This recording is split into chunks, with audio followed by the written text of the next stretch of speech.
A look at AskLeo.io, and we're going to be building a no-code phone bot for our sales reps. Now, I've worked with a bunch of sales reps throughout my career, and especially if you're on the road all the time and your office is your car, you don't have time to take a lot of notes between meetings and all of that because it's all a numbers game. So today we're going to help them achieve more with less by building a no-code phone bot. Now, of course, we're going to be using Fiber.io and Make to make all of this happen, but it's an easy little automation for you to follow, especially if you want to integrate this into your own workflows. Without any further ado, let's get stuck in. Hey, just a quick note. We're trying to reach 3,000 subscribers by the end of this year, so it would really help us out if you could please subscribe to the channel now, and don't forget to ring that bell icon so that you don't miss any future uploads. Thank you so much for helping us out. Now, let's get back to the video. So, we're going to start things off with a very quick demo of the system. As you can see, I've got a very simple CRM setup over here. I've got my team members, I've got interactions. Right now, there's no interactions, of course. And I've got my tasks. Now I'm going to dial in Leo, and we're going to have a quick little chat about a client visit that I just did. By the way, I'm using Skype to do all of this, but you can basically dial in the number from your phone. It's just that it's a little bit handier for the recording of this demo that I use Skype and dial in from Skype. So let's go. Hi, I'm Leo. I need to inform you that this call will be recorded and transcribed for quality and training purposes. Do I have your explicit consent to proceed with this recording? Yes, go ahead. Great. What would you like to do today? You can either create a private voice note or create a client visit report. I would like to create a client visit report, please. Sure. Can you tell me the company you visited? I visited Builder Depot in North London. I also spoke to Rocky, who is in charge of the bathroom division over there, and we discussed the fact that they are opening up a new showroom. He requested that we send him 3 packs of brochures and that Ian visit him next Wednesday morning if possible. Thanks for the details. So you visited Builder Depot in North London, spoke to someone in charge of the bathroom division, discussed their new showroom, and they requested 3 packs of brochures. You also mentioned that Ian should visit them next Wednesday morning if possible. Is there anything else you need to add or any support you would like from the team at head office? Just to clarify, I spoke to Rocky from the bathroom department. But yeah, other than that, all the other details are correct. Thank you so much. Got it. You spoke to Rocky from the bathroom department. Thanks for the clarification. Now I'll prepare to conclude this call. If you need further assistance, just let me know. Goodbye. Cool. Thanks. Bye-bye. And now we should see our interactions come through. And we have got our interaction over here, processing new interaction. We've got our call ID also recorded. And after a few seconds, we should see all of this populate with the details. There we go. So we've got the sales rep who's correctly mapped. We've got the key discussion points done and who we spoke to, the company, and of course the tasks. So the tasks are send 3 packs of brochures and schedule Ian's next visit, which is also, I believe, correct in terms of dates, which is nice. So yeah, that's it. Now let's jump in and see how we can set up Leo and the rest of the automation that's based on make.com. All right, so first things first, let's take a look at how I've set up the database. It's very straightforward. Also, this is Fibery, so it's kind of easy to do this anyway. But the basic setup is as follows. We have our team table where I have my the name of the sales rep, his phone number. We have the link to the interactions, and we also have the role. From there, we have our interactions. Again, the name field should be concatenated in some way, but for now, I've just left it blank. You can do whatever you want with it. I've got my files. I'm not actually pushing anything to the files because I'm trying to keep this simple, but in theory, you could add the call recording in there as well. We have our we also have our interaction status field over here where I'm putting the log of events, as you can see, for the call. Simple text though. From there, we have our connection to sales reps. And again, this is just a one-to-many relationships to the sales reps. A sales rep can have multiple interactions, but every interaction can only have one sales rep. We have the interaction date, the key discussion points, long text. We also have the interaction with, in other words, who did I speak to at that company, the company itself, the call ID, then a link back to the tasks.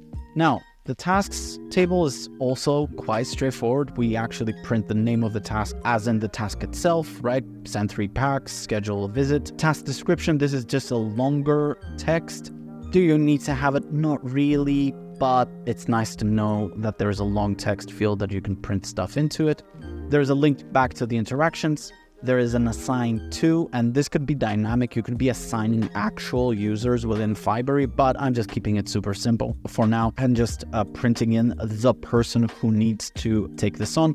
And of course, the date of when the interaction is due to be done. That's it in terms of the database design. Now let's jump and see how to set up Leo. Okay, so if you haven't done so already, go ahead and sign up for AskLeo.io and create an account.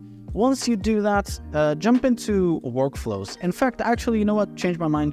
Jump into integrations. I think you're going to need integrations at this point more than you'll need a workflow. So integrations, connect integration, and make sure to connect this HTTP integration. It's actually quite easy to do. Just look it up in this list of integrations. Let me see if I can find it. HTTP.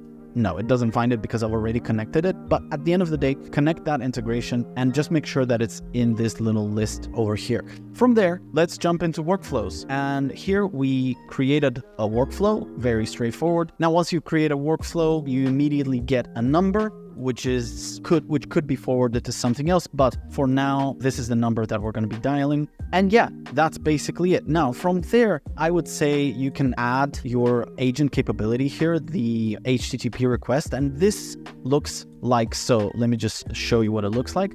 So the action is to send an HTTP request. Once the call finishes, send payload to webhook address below. Say thanks for the info. I'll update the system for you. Basically, this is the instruction. This is what you want AI to do. And this is what you want them to say, actually. From there, we have the post method set up. We have the URL of the webhook. So if you haven't done so already, sign up from Make. There is a link in the description below where you can get a month free of the Pro pack. Now, from there, make sure that you create a brand new scenario and create a webhook. Once you create the webhook, copy that address to the clipboard, paste it in here instead of the one that I've got right here. Just paste in your own. Simple, right? From there, don't forget to add this little question mark and then call ID equals and then call ID, just like I've done so right here. Once you do that, just put some curly brackets in the headers, curly brackets in the query parameters. And from there, just add the call ID and the JSON payload over here, just like I've done myself. From there, press save. That's it. You're basically almost done with Leo. The next step is to set up your knowledge base. Now, in here, we have just the script, almost, so to speak, for the call. I'm giving it persona, where it's a Savant sales rep assistant, yada, yada, yada, the mission. And you see how I'm creating logic in the questions that I'm asking it to greet the sales rep. I'm asking it to give the option to create either a private voice note or create a client visit report. If they choose a voice note, act accordingly. If they choose a client visit report, ask them specific questions. Once you're done, say bye-bye. Simple as that. We have your list of calls, which you're not going to need for now, but it's nice to know they're there. You can click on a call. You can also review the transcript and the summary. Arthur, please blur out this part, of course, the number and this number. That's basically it. You don't really need much else in order to start things up. That's it. Now let's take a look at how our integration is set up. So time to take a look at what's happening in Make. So as per the previous little clip, you probably already have created a scenario within Make. You probably already have a webhook module in here, just right in the beginning.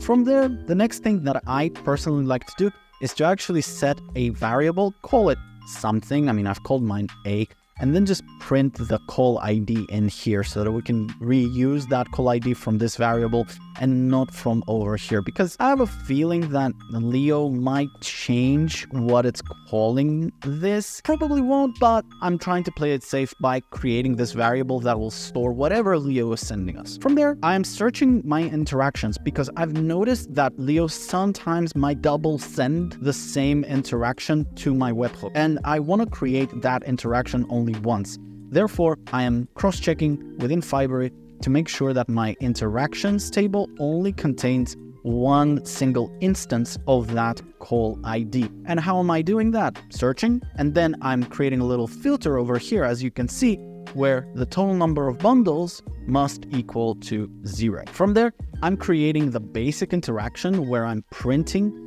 the call ID inside of my interaction record and also adding to my interaction status tracker just a quick little note that, hey, something's happening, so that the user knows that, hey, there's a new interaction, it's happening, something's going on. From there, we need to generate our own GWT token. It's kind of like an API token. Right now, there's no way to generate this from Leo, from within the interface of Leo, so we have to do it manually. Actually, quite straightforward. So first and foremost, you need to make a request. So choose one of them, HTTP modules, make a request. The URL is this one. Method is post, content type, application JSON, body type is raw, JSON application, and then the request content is your email and your password, just like so. Also, don't forget to tick this parse response boolean, because it's important that we parse the response once we receive it back. Now, from there, I'm using a sleep module, and I'm delaying the process for 15 seconds because I want to let Leo process the recording and do its thing. From there, once the 15 seconds have passed, I'm actually going to get that convo. And again, I'm using a custom HTTP request where this is the URL. Don't forget to actually map the convo ID in. The method is get, content type, application JSON, authorization, bearer. There is a space here, and then we need to map that JWT token. From there, don't forget to again check the yes response, and that's it. Once you do that, you should get your data for the recording just like so, which is great. From there, I've also included like a little break because sometimes it's not enough to give it 15 seconds to process.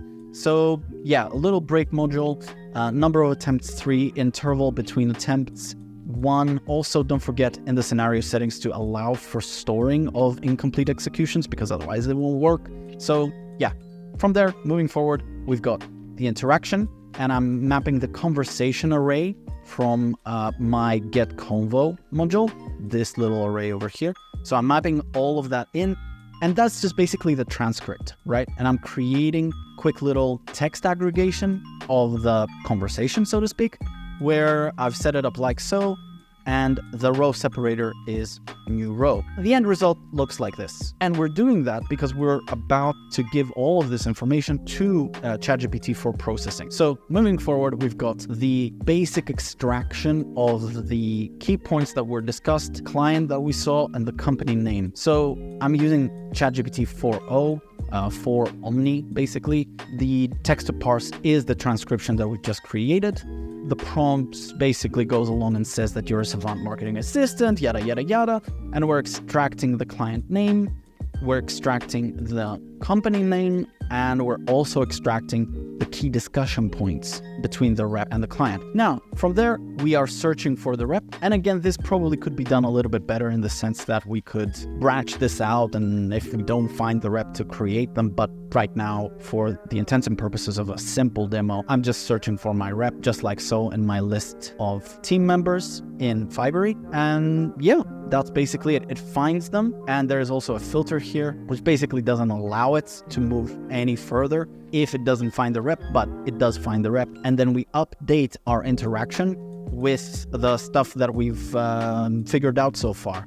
The company name, of course, the interaction date. We're also updating our interaction status like so, the client name, the key discussion points, and of course, we're mapping in the sales rep for that interaction. From there, we are performing one more call to OpenAI where we want to extract the tasks, right? The stuff that we need to do as a team after this call to basically help the client. So again, I'm using a create a completion prompt. So it's kind of different to the transform text, but this is roughly what you need to do if you want to follow along. I'm using the ChatGPT 4.0 model. The system prompt looks like this. Again, we're basically saying that it's a very clever robot. Then we have our message content for the user, transcript of the call, when the call happened, and the formatting of the tasks. which is kind of important. And I'm also giving it the mission, basically making sure that it understands what needs to be extracted. Also, I'm adding this do not add conversational language thing. Very important. Make sure that you add that in. Maximum token 0, temperature 0.3. Straightforward, really nothing there to call home about. Iterator. So I'm iterating through this response, which kind of looks like this. If you can see task name, blah, blah, blah, and then another task name. Iterator, split the results by the new line, and that creates bundles that I can now just process into Fibery. I'm creating an entity within my tasks table, and I'm mapping everything like so. So I'm extracting the person who's assigned, or the team rather, the date. The interaction is also mapped from module number 50, kind of like I think over here. Finally, the name and the task description is also being mapped. Simple. There's really not much to this, and that's it. There's not much else for this very, very basic demo of Leo and Fibery. So that's it, guys. Thank you so much for watching this quick little demo between AskLeo and Fibery. Let me know down in the comments below what you thought of this particular use case, and I'm really looking forward to seeing what other ideas you might have about how we can apply Leo into our day-to-day life. That's it for me. Thank you so much for watching, and I'll catch you in the next one. Cheers.